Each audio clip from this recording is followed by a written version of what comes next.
Hello, everyone. This is Arlene Henderson. I wanted to come and just give my take on processing of 2020. 2020 has been a year for the record books. It has definitely been something that we will never forget. With the class of 2020 graduating as they did, with the pandemic, with the definition of essential workers being put into play, with COVID being something that we've never seen before, and how it has just made us understand the importance of life, the importance of taking care of ourselves, the importance of just not taking anything for granted. My processing of 2020 has been all those things and so many more. One thing that I can definitely say about 2020, it has given me the courage to not wait to do things that I did not think that I could do, to not wait to have others validate my ideas, and to not wait for me to get like a signal or something from someone else in order for me to move. 2020 has pushed me into forward movement. It has taken all the fear away, because at this point in my life, this year has been filled with so much uncertainty. It has been filled with so much of I wish I could have, I should have. I just feel with so many uncertainties and so many things that we didn't know what was going to happen from one day to the next. 2020 has been a year of stretching. It has been a year of pruning. It has been a year of reinventing. It has been a year of pivoting. It has been a year of identity verification. And that's been within ourselves. So long we have waited on others to tell us that we're doing a good job, to give us a pat on the back, to say that, oh, you're going to be successful at this, or you're going to be so awesome at this. 2020 has taken all of that away from me, from I know a lot of us, because now we are seeing what we can do. We're seeing the fruits of our labor, and we're seeing when we're pushed with our back against the wall what we can do. For so long, especially women, we've been scared to start those businesses, those hobbies that we've been doing for so long, and which everyone always praises us for. We didn't know that that was a business all along.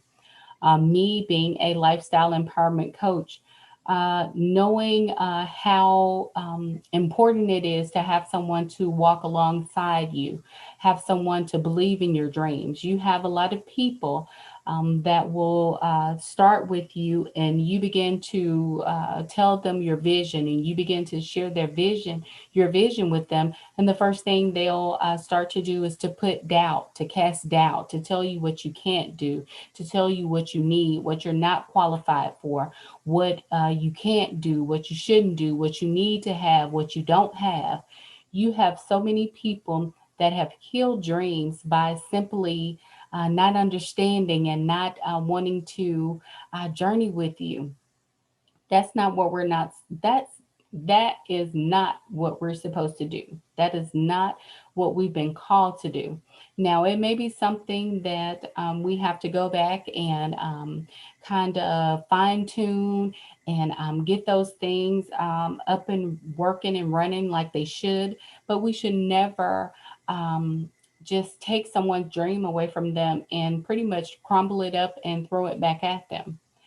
One thing that I pride myself on is trying to find the thing that people are already doing, what you're already passionate about, what you are already doing, and you don't really know that it is a business, or you don't really know that it's something that you can actually leave as a legacy to your children. It may not be something that you want to establish right now, but you can give them the tools, you can give them the idea, you can give them the know how and teach them. So, 2020 to me has been a year of expectation, unlimited expectations. It has been a year of knowing that we can, knowing that we have so much to offer the world, knowing that we are sitting on so many awesome and amazing ideas. 2020 for me and my family has been one that has been one of growing. My husband and I, we've had to really get to a place of leaning on each other, talking to each other, spending time with each other, spending time in the Word. And that's something that we kind of hit or miss because we both were always so busy working, doing this, doing that. And we just did not put that as a priority. We served at church and we definitely did that as a priority, but us just doing and getting there together was sometime or hit or miss. Now we are making it a priority to make sure that we are, as a couple, spending time in the Word, spending time talking to God about each other, spending time being thankful for each other. Another processing of 2020, just watching my daughter, looking at her, watching her grow, and seeing the young lady that she's becoming. It's letting me know that she's no longer my little girl anymore, that she is a young lady and she has opinions, she has her own thoughts and way of doing things. Sometimes I may want her to do it exactly like I want it done, but 2020 has shown me that we can't live our lives through our children, that we have to allow them the mistakes. We have to allow them their journey. We're there to journey well with them, but we can't take over the journey and not allow them to be the leader of their journey. One thing I can say that I have really loved about 2020 is watching everybody telework and know that this is something that they can do and know that it's something that should be a part of our everyday lives because it has given us more time to do things as women, as individuals, as family. It has definitely brought our families together because we're not so much in the rat race of commuting to and from work. We're here in the homes. We can see those funny moments. We can experience those great things and not have to hear about them, but be there when they're happening. My motto and mantra is we're better together. 2020 has definitely showed us that we are better together. We have to be each other's keeper. We have to be there, even though with all the chaos and the discord and the division that we've experienced in our country. We saw a movement of people unite together and to try to make change, to bring about change for the good of all.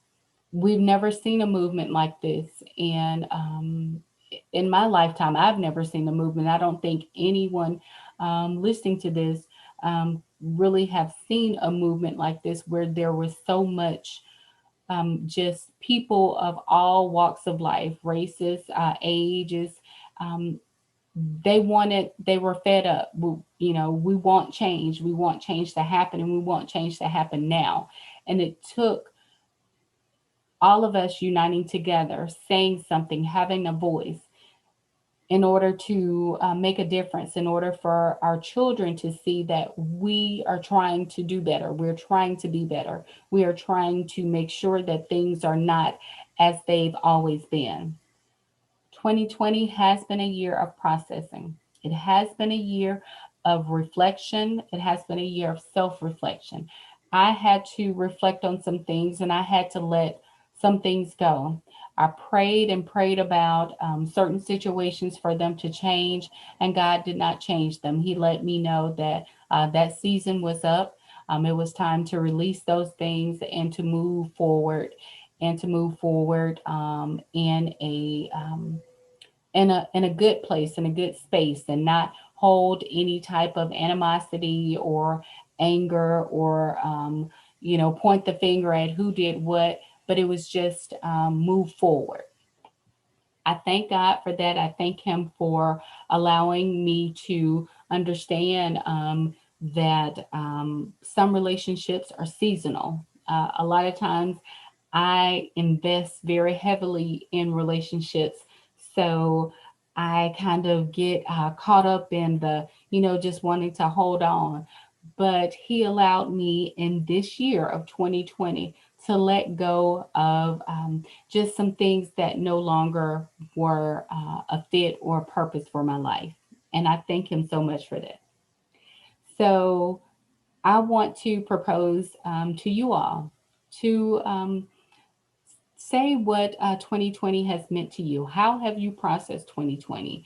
You can send me a video, you can comment under this post. You can share it directly with me, and it doesn't have to be shared with everyone. But I think if we all share it with each other, and we speak what 2020 and the processing of 2020, what it has meant to us, I think we all can walk away with a sense of it wasn't all bad. It definitely has been a year that has shaken up everything, but I think we all have learned a lot from 2020. The processing of 2020 has definitely been an eye opener, and it had to happen like this. It had to happen like this in order for things to get moving and for change to happen and for people, for us to start moving. So this is my take on processing of 2020.